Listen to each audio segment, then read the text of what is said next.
I cannot get on board with the whole discipline doesn't work thing. I think that is a cop-out for the vast majority of people, but I do understand why discipline is as villainized as it is, because it takes a lot out of you and it puts you in some weird potential situations.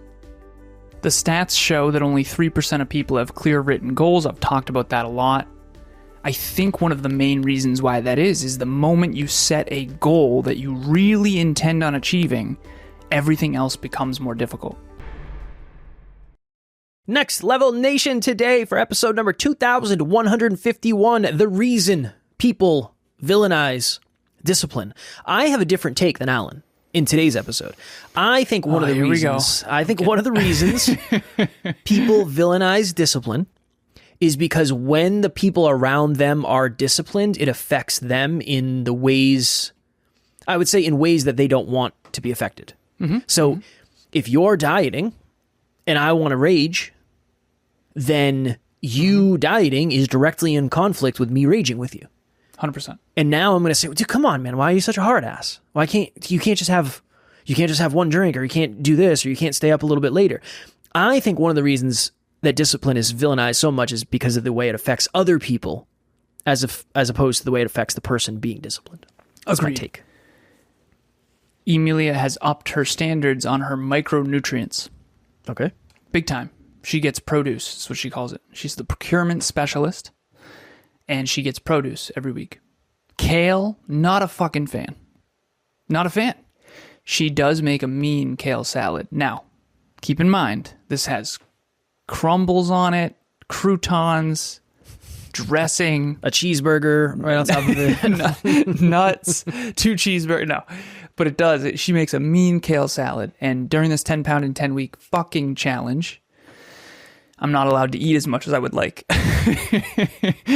But the truth is, yeah, I always thank her later because I always feel better. She makes a really good kale salad, as good as a kale salad can be. Let's be real.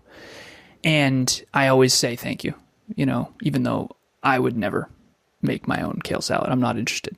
But she makes me one, and then I eat it, and I do always feel better. I sleep better. I train better. Everything's better. She also does these shakes that are the amount of stuff she puts in these smoothies. And you feel like a goddamn superhero. It's great. And so when someone raises their standards, so when someone sets a new goal, they have to raise their standards. And I think that's why your social life tends to suffer. I playfully joke, I say you're not going to walk into Apple headquarters and have a bunch of people just hanging out. Maybe. No, not maybe. I have a client who has a client. Oh no, my therapist Carol. My therapist Carol, we do IFS consulting together, and IFS is internal family systems. For anyone who isn't aware, it's kind of like Inside Out, the Pixar movie, that sort of thing, but inside your own brain. She said, yeah, Alan, I have a client who just got fired from Amazon because they were 5 minutes late 3 times. It's my kind of organization right there. That's my kind of organization. Well, at the fulfillment center, you cannot. I've ordered things on Amazon and had them come like 2 hours later. There's also a fulfillment center in Massachusetts right near me. How in the hell? Didn't I order that earlier today? It's on my doorstep. This is unbelievable. And in the past, that would have been impossible, but automation, robotics. I used to work at a company that did all the barcodes and all the procurement stuff. Anyways, my point of this is Amazon has goals. Amazon is, right now, I do believe, the most successful company in history. By the way, I found out last night, Amazon in 1998 bought IMDb. Did you know that? I did not know that. Emilia told me that last night. She said, hey, I think you probably know this. Because I was using IMDb back in 1998, for sure. I was one of the first IMDbers, Internet Movie Database. And yeah, I found that out. It's like, interesting. And you want to know why? They were going from books to DVDs. They wanted the data on that. Mm-hmm. They also did another acquisition at that time too. So anyways, side tangent. But the point I'm making is Amazon has goals. They are one of the most successful companies in history, and the reason why is they have high standards. And I said to my therapist, I said, what are your thoughts on that? She said, well, it sucks, but I also get it. I said, honestly, I understand. You have to be on point to work there. I have a friend who is actually also a WPI grad who works there as well. You can't fuck around there. And there's something good about that. What's my point of this whole thing? When you set a goal, whether you're a company or an individual, you immediately can't mess around. You immediately have to raise your standards. And when you raise your standards, all the people around you who don't have that same goal, you kind of become somewhat of a pain in the ass too. And if you don't have a good relationship with that, you're either going to have to be in lonely land and be alone, which we talked about in the last episode. But as someone who has increased his goals tremendously and is shooting for, I posted a Michael Phelps video on my Instagram earlier today, Instagram story. And he says to an audience, he said, if any of you tell me that you want to wake up every day and you're excited to go to work, I'm immediately going to call you out and call you a liar. There are days I did not want to get in the pool, but it didn't matter. I had to go. You can't be an Olympic gold medalist without discipline. And Michael Phelps talks openly about his mental health challenges because from 13 to whatever age, he had no friends. He had to put mayonnaise on his pizza to get enough calories because he was in the pool for, 6 hours a day, whatever it is. And I think that this idea that you can achieve great things without sacrifice is just plain old-fashioned unintelligent. And the point of this episode is we have a goal right now to hit a certain growth of the company. 30% year-over-year growth is what we're shooting for.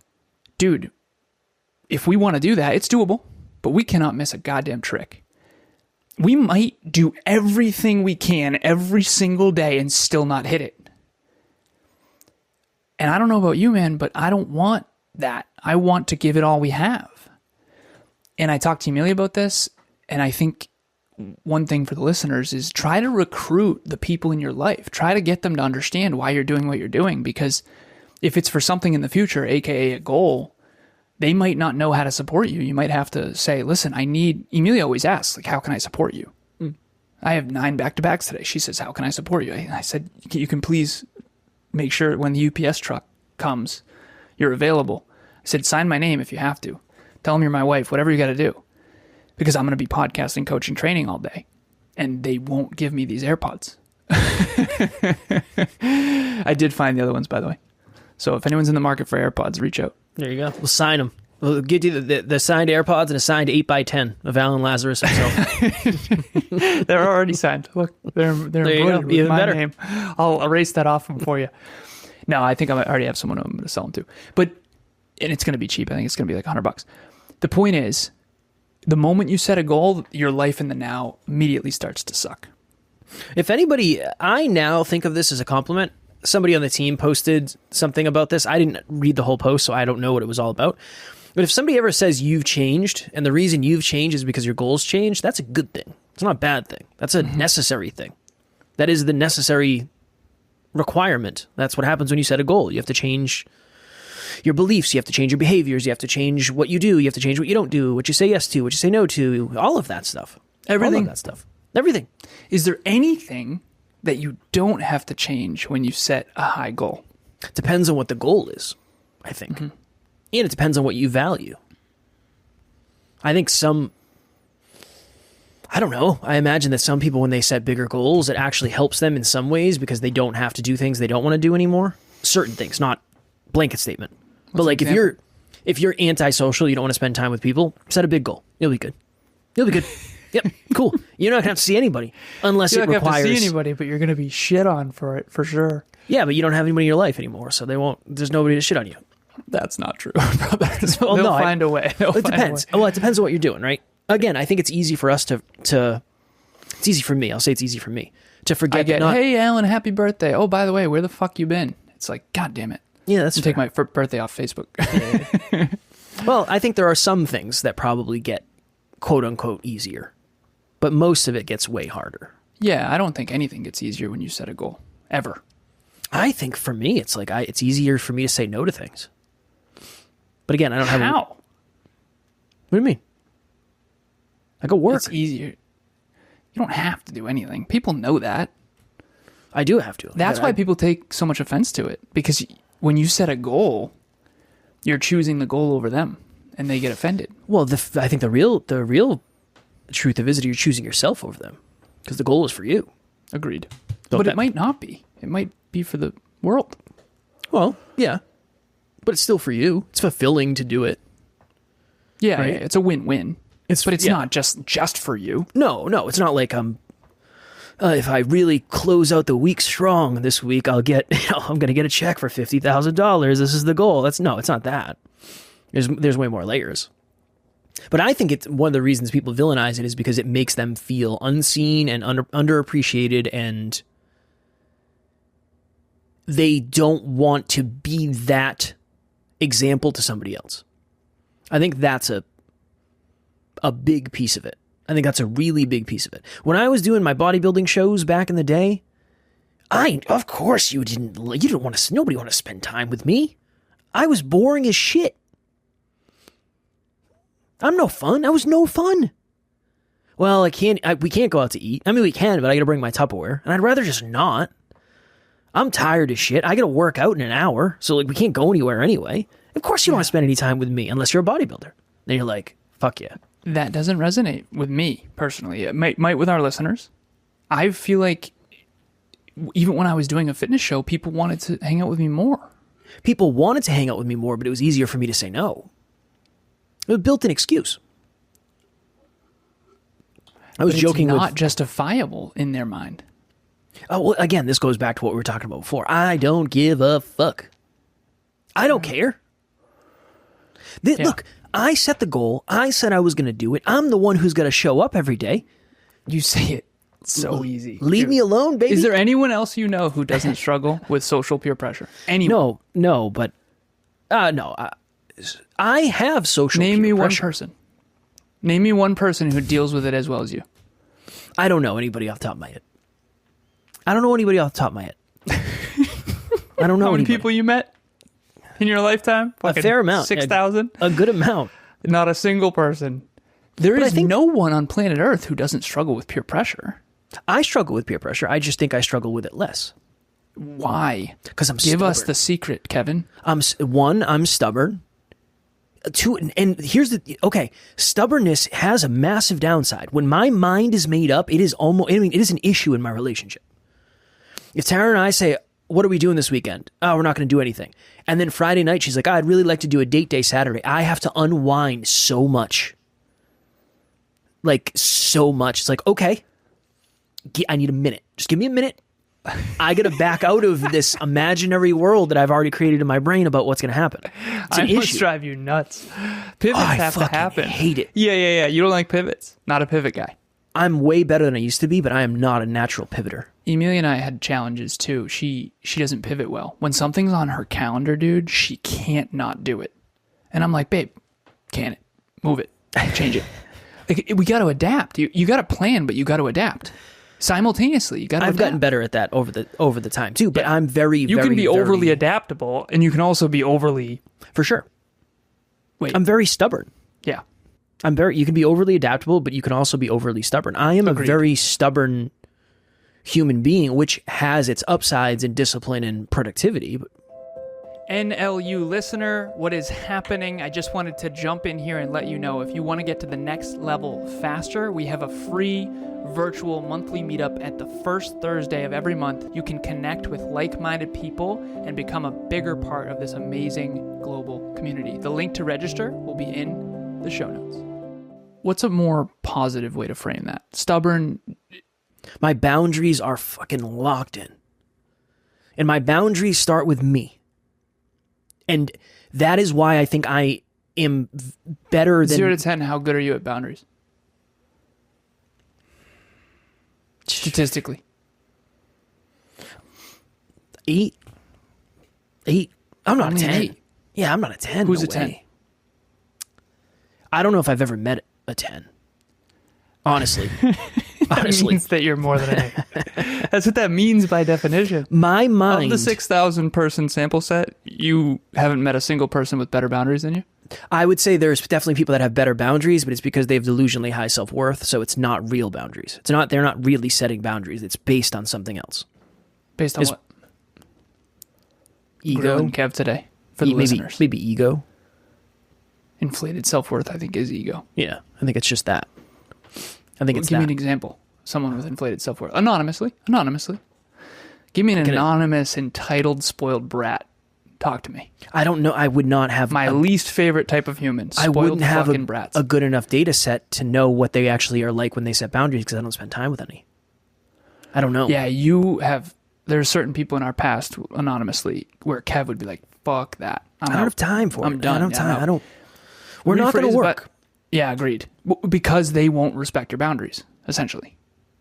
Because them trying to... We had a friend who I don't really... I don't consider this person a friend. And I got a call from them and they left me a voicemail and they texted me like 5 times and they sent me a Facebook message. It was like, hey, Kev, trying to get a hold of you. It's something important. Oh, yeah, I just want to make sure we could use one of your quotes that you and Alan said in my book. You couldn't have fucking emailed me like a month ago. Like, why do you have to call me and, I hope you're doing well too. It's like, no, you don't. You don't care. And we don't have to pretend. What's the truth under that? They needed me for something. And they reached out because they needed something, which is fine. I don't have any issue with that. But let's don't not mask it. Yeah, don't mask it. And don't try to like low key guilt me into like, well, I reached out to you on several different platforms. I'm in fucking Vermont. Leave me alone. Leave me alone. I'm on my phone 24/7. I'm on my phone 24/7. I don't 100%. I wouldn't get mad at you if you didn't get back to me. This is one of the reasons you and I work so well. I never call you. How many times have I called you in 8 years? You called me not 4 days ago. True. It was so Twice. interesting. I was in the car with Taryn and I got a call from Alan. I was like, oh no. Oh no, something's burning down. Wrong. In 8 years, how many times have I called the kid? Yeah, probably 50, something like that. Yeah, but it was like 30 the first year, 20 the second year, or no, 18 the second year, and then it just trailed off. It's like, unless once in 2025, something is going really wrong or really right, that's the only time you ever call me. 100%. I have to rephrase something. I know we got to jump. I said my least favorite people are spoiled brats. It's not true. Bullies. Least favorite people are bullies. And a lot of times the bullies are spoiled brats, but those are the only two people that I am not all for. Spoiled, entitled brats who think the whole world revolves around them, and fucking bullies. And a lot of times those go hand in hand. And I am for human beings. I believe in humans so deeply. I am not about it with that. Same. You guys, not interested.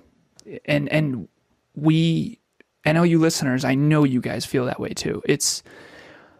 I can't stand when I had someone, we talked about this a while ago. I know we got to jump.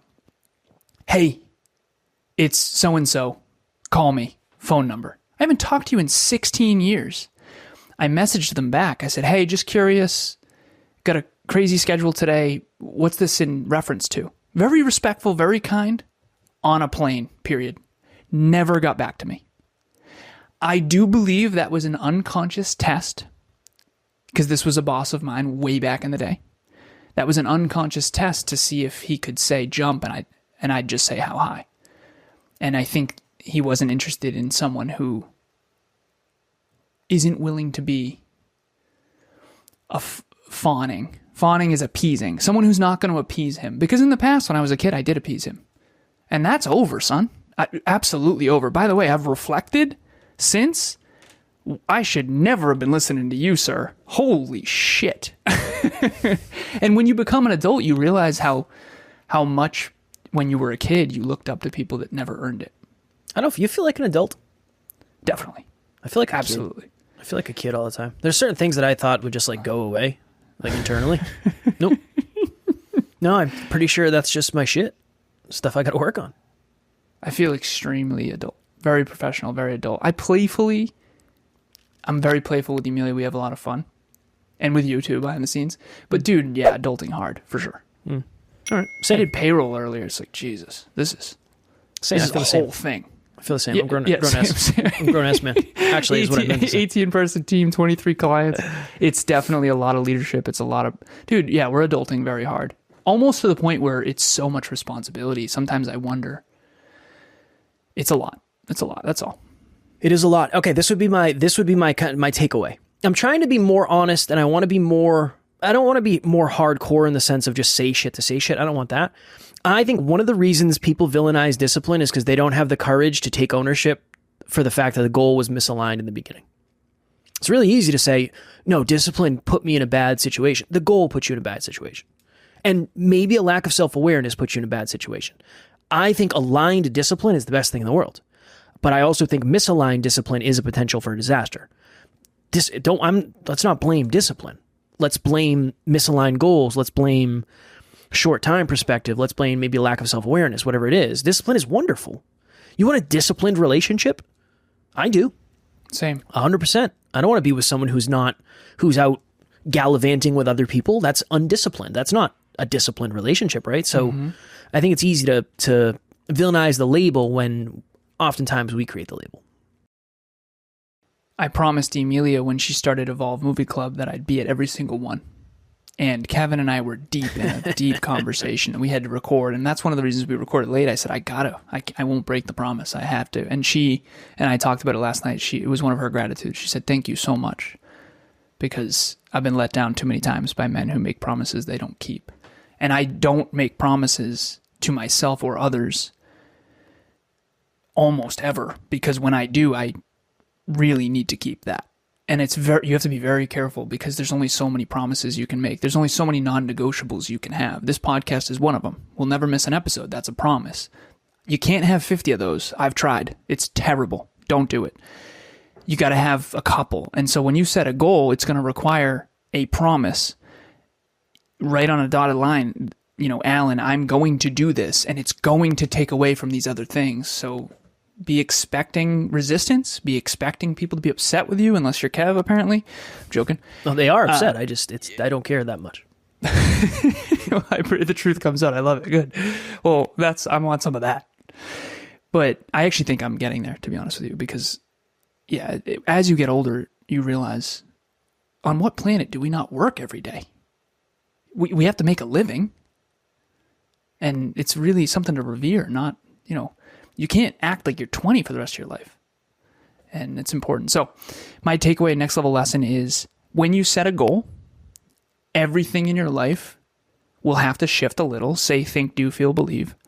And it will be very challenging, particularly if you have goals in conflict, or core values in conflict, or relationships in conflict. You're going to have to raise your standards, and it's not going to be pretty sometimes. It's really difficult. I always say this. It's really easy to be nice. It's very difficult to be extremely focused toward achieving meaningful goals and be nice. I want to be nice, always. I want to be respectful. I want to be a good person. It's much harder when you're under fucking pressure constantly. That is fair. That is fair. Also, I'm pretty sure today is our 1500th episode in a row, like 7 days a week. I think today might be. It's 1498 or 1499. How the hell do you know that? Why would you know that? I was putting together some stuff for the Next Level Podcast Accelerator that we're doing tonight. Ah, nice. And I asked ChatGPT, and it was like 2,050 episodes. It's like, definitely not. Nope. ChatGPT is not good with numbers. For some reason, I had a calculator that always gets the numbers right. You think they'd figure that out by now. But yeah, I think it's like 1,499th episode in a row without missing an episode. So shout out to you, shout out to the team, shout out to the production team. Grateful for all of you. All right, cool. We never missed an episode. That was every day. That was every day. Started daily, because at first it was once a week. For the new listeners, once a week, then twice a week, then 3 times a week, then 5 times a week. We did miss in the beginning, I'm telling you. I know you don't believe it. You missed. No, we missed. I did not miss. We can go back and look. Prove it. I need proof. I'm certain of it. Show me proof. I will show you proof. You deleted episode 16, and I agree with you, but that counts. That wasn't it. Oh. When you and I partnered up, we missed. At 19. We partnered up on 19, son. You go look. You missed. I didn't miss. No, we missed together. Right, I do need proof. Genuinely. I'll own it if that's the case. I'll get you proof. Meet up tomorrow. Yes. The meet tomorrow? Tomorrow. No. Yes, tomorrow. Strong work, because this is Thursday. Meetup. 5 p.m. Eastern Standard Time, he says with absolute certainty, the top 10 reasons people aren't more successful. Most people are not going to achieve their goals and dreams, statistically speaking. It makes me very sad. It's an unfortunate truth, but it is a fact. Don't be one of them. We can learn all the bottlenecks that hold people back. Distractions. Boom, boom, boom. We're going to top 10. I am going to crank on that. It's come prepared to be poured into. And yes, it's going to be hard fucking core. Okay? It's free. The link will be in the show notes. As always, we love you. We appreciate you. Grateful for each and every one of you. And if you are as committed as you say you are to getting to the next level, make sure you tune in tomorrow because we will be here every single day. Promise to help you get to the next level. Keep it next level. Next Level Nation.